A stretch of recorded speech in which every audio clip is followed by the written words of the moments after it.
राजनीति के पर्याय के रूप में मनुस्मृति में, महाभारत आदि में राजधर्म शब्द का प्रयोग किया गया है, छात्र धर्म शब्द का प्रयोग किया गया है, दंड नीति शब्द का प्रयोग किया गया है, अर्थ नीति का प्रयोग किया गया है। अराजक तत्वों की उन्माद पूर्ण मनोवृत्ति को क्रियान्वित करने का नाम राजनीति नहीं है, ये राजनीति के नाम पर पिशाच वृत्ति है।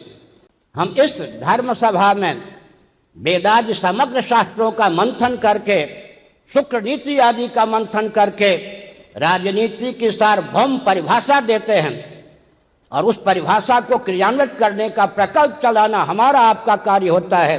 सुसंस्कृत, सुशिक्षित, सुरक्षित, संपन्न, सेवापरायण, स्वस्थ, सर्वहितप्रद व्यक्ति और समाज की संरचना, विश्व स्तर पर वैदिक वाङ्मय का मंथन करने पर राजनीति की परिभाषा उद्भासित होती है। ब्राह्मणों से हमने 2 शब्द चुना, ठाकुर जी, अपाराशर जी।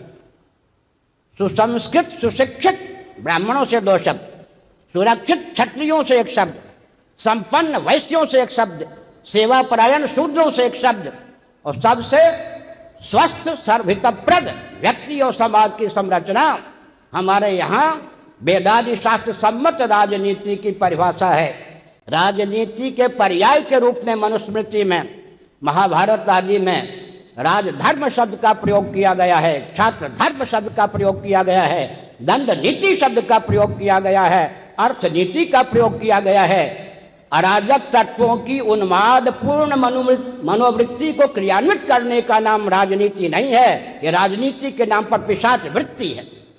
हमारे पूज्य गुरुदेव ने एक अभियान दिया, स्वामी करपात्री जी महाभाग ने, धर्म नियंत्रित, पक्षपात विहीन, शोषण विनिर्मुक्त, सर्वहितप्रद सनातन शासन तंत्र की स्थापना हमारा आपका लक्ष्य होना चाहिए। हमने संकेत किया।